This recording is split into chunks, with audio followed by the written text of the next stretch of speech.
Pernahkah kamu mencoba berteriak di lapangan? Apa yang terjadi? Bandingkan juga ketika kamu berteriak di kamar mandi. Apa perbedaannya? Kita bisa menemui gendang di banyak wilayah di Indonesia.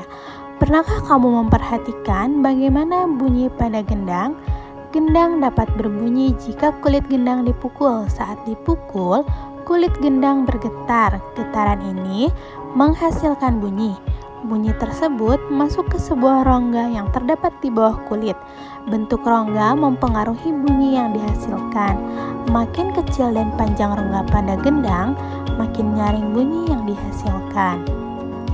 Bacalah teks tentang pemantulan dan penyerapan bunyi agar kamu lebih paham. Pemantulan dan penyerapan bunyi. Bunyi dapat dipantulkan dan diserap. 1. Pemantulan bunyi. Sebuah kelereng yang kita lempar ke dinding yang keras akan mengalami pemantulan. Demikian juga dengan bunyi. Bunyi juga dapat memantul jika dalam perambatannya dihalangi oleh benda yang permukaannya keras seperti kayu, kaca, dinding, atau besi. 2. Penyerapan bunyi.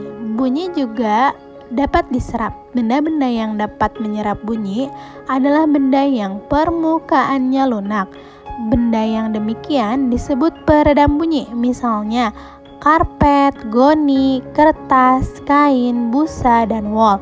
Benda-benda tersebut dapat digunakan untuk mencegah terjadinya gaung atau keredam. Dinding dan langit-langit gedung pertemuan, studio rekaman, dan gedung bioskop dilapisi dengan bahan-bahan tersebut supaya tidak terjadi gaung atau keredam. Macam-macam bunyi pantul. 1. Gaung atau keredam. Gaung atau keredam terjadi karena bunyi dipantulkan oleh dinding yang jaraknya tidak jauh dari sumber bunyi. Hal itu menyebabkan datangnya bunyi pantul bersamaan dengan bunyi asli yang belum selesai terucapkan. Akibatnya, bunyi pantul mengganggu bunyi asli sehingga suara yang terdengar tidak jelas. 2. Gema. Gema terjadi karena bunyi dipantulkan oleh dinding yang jaraknya jauh dari sumber bunyi. Hal itu menyebabkan datangnya bunyi pantul setelah bunyi asli selesai terucapkan. Jadi, bunyi pantul yang terdengar lengkap sesudah bunyi asli. Gema sering terjadi di gua-gua, lembah-lembah, dan bukit-bukit yang jaraknya jauh serta permukaannya keras dan rapat. Selain itu, gema juga dapat dipergunakan untuk mengukur kedalaman jurang atau gua. Praktekkanlah beberapa percobaan berikut. 1. Ambil beberapa motor atau alat lainnya yang menghasilkan bunyi seperti ember, gelas, atau kaleng.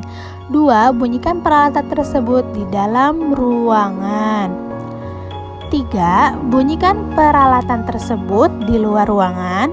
4. Catat hasilnya dan bandingkan. Perbedaan bunyi yang terdengar akan dipengaruhi kuat atau lemahnya pukulan dan tempat di mana kita melakukan percobaan, di dalam atau di luar ruangan.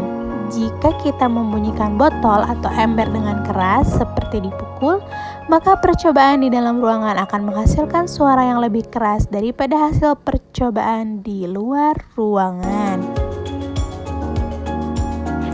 Hal ini terjadi karena pada saat percobaan dilakukan di dalam ruangan, maka gelombang bunyi yang dihasilkan dari pukulan asli kita akan terpantul balik sebagai oleh dinding ruangan, sebagiannya lagi teredam.